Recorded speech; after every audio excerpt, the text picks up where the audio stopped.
kasih buat semuanya yang sudah berkumpul di sini.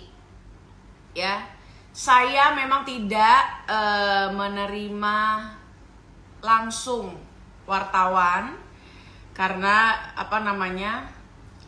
saya punya kuasa hukum. Lalu via telepon saya terima, via telepon dan kontak manajer yang ada di bio saya terima, ya. Terus maaf untuk stasiun TV, saya belum bisa menerima siapapun yang mengundang. Oke? Belum. Halo Sobat Fakta 5D, ketemu lagi dengan 5D yang terus mengabarkan fakta viral seputar selebritas tanah air yang terus saja bikin berita, dan dengan berita mereka tetap eksis di ranah media. Ya, kabar Nikita Mirzani dilaporkan polisi sudah viral di berbagai media di tanah air. Laporan polisi itu disampaikan oleh Tengku Zanzabela. Namun Tengku Zanzabela masih tidak mau menerima wartawan dan tidak mau menggelar konferensi persnya. Pelaporan Nikita Mirzani di kantor polisi itu dilakukan kemarin malam langsung di Polda Metro Jaya. Kalau kita lihat di sini banyak sudah media-media nasional yang melaporkan hal itu. Seperti dari Detikcom, singgung wanita bertato di medsos, Nikita Mirzani dipolisikan. Nikita Mirzani dipolisikan karena tudingan wanita bertato pemakai narkoba. Seputar Sumut, tempat Zanzabela, kelahiran Zanzabela di Sumatera Utara juga melaporkan demikian. Pencemaran nama baik, Nikita Mirzani dipolisikan. Masih 2 jam yang lalu. Nikita Mirzani santuy disindir soal tato nama John Hopkins setelah putus cinta. Itu berita lama ya guys. Jadi di sini Tengku Zanzabela juga menegaskan bahwa dia belum mau menemui wartawan kecuali via telepon, dan juga belum mau diundang stasiun-stasiun televisi untuk mengkonfirmasi laporan polisi tersebut. Terima kasih buat semuanya yang sudah berkumpul di sini. Ya, saya memang tidak menerima langsung wartawan karena saya punya kuasa hukum. Lalu via telepon saya terima, via telepon dan kontak manajer yang ada di bio saya terima, ya. Terus maaf untuk stasiun TV, saya belum bisa menerima siapapun yang mengundang. Oke? Belum. Nah, untuk kenapa saya berani melaporkan dia, Nikita Mirzani, ya? Karena itu sudah keterlaluan memposting hoax dan pencemaran nama baik. Oh kan dia tidak sebut nama, memang. Tapi di situ, jadi buat pengalaman, gue pernah melaporkan orang ke Polres Jakarta Selatan. Jadi kalau kita datang, ya masalahnya apa, ini pak buktinya, ini selesai, ya.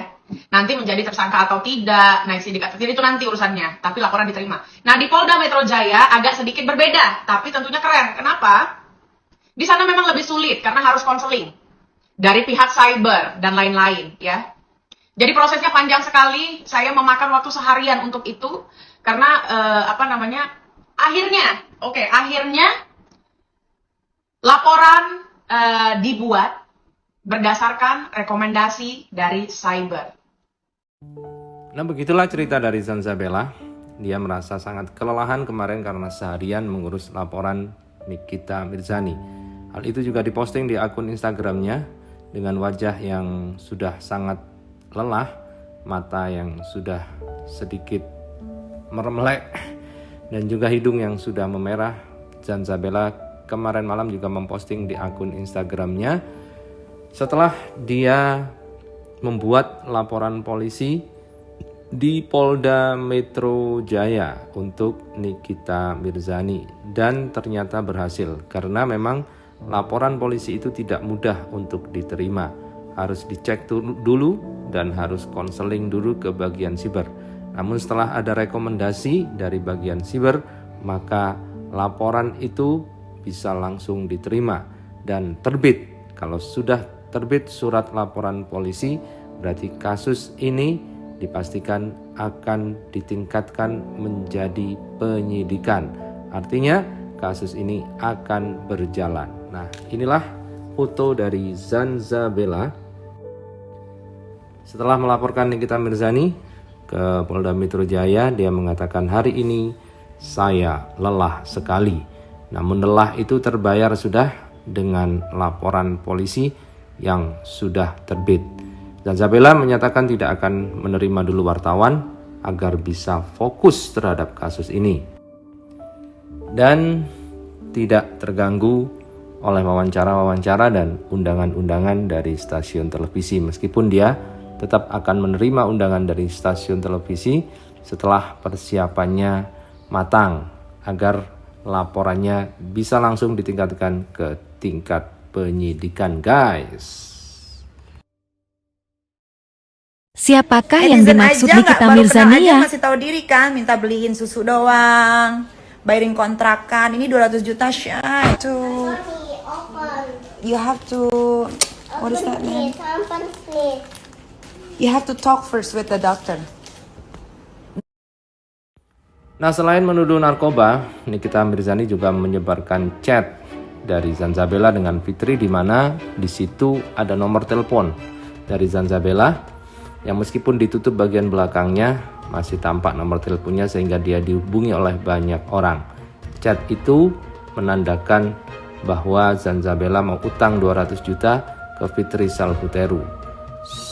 Informasi dari Fitri Salhuteru itu juga dipermasalahkan oleh Zanzabela dan dia juga berjanji akan mempolisikan juga Fitri Salhuteru karena telah menyebarkan informasi pribadi kepada orang lain dan akhirnya informasi itu pun disebar melalui media sosial dan dianggap merugikan Zanzabela karena ribuan orang yang sudah menelpon dia berdasarkan informasi nomor pribadi yang disebar di dalam chat yang dibagikan atau disebarkan oleh Nikita Mirzani di akun media sosialnya, tepatnya di Instagram story-nya. Komennya ditutup karena akun utama udah kena banned TikTok, sedih. Dia lagi liburan sama Bu Ayu.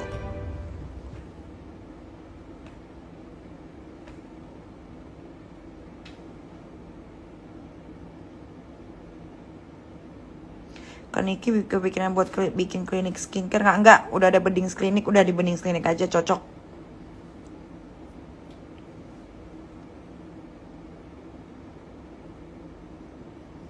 Nih lo itu kapan tobat? Emang gue ngapain disuruh tobat? Emang gue bikin video bokep?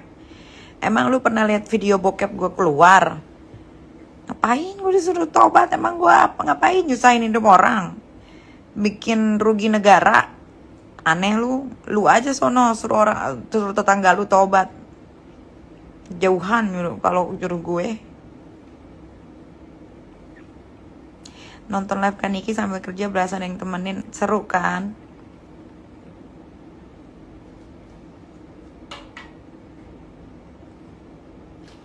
Kak, kata sapi gelondongan nggak bisa keluar negeri, masa dia aja dia kali yang nggak bisa, nggak ada duta alias duit. Mungkin sempaknya robek-robek kali dia atau kendor-kendor, apa karetnya udah ini ada kendor. Curiga gue. Aduh Gusti, kasihan dia stres gara-gara gue nggak pernah repost story-nya. Terus gue nggak pernah follow Instagramnya, tapi dia follow gue. Dia follow gue udah lama kali, tiba-tiba gue nggak follow back. Terus dia ada story berjejer, tapi gue nggak repost. Gitu. Terus butuh pengakuan, mau menjadi teman, nih kita geng, nggak bisa lah. Terus gedek juga sama Kak Fitri, karena ternyata dia mau minjem uang 200 juta, ngajakin ketemuan melulu, tapi Kak Fitri tuh lagi ngurusin gua selama persidangan. Gitu, jadi dia stres.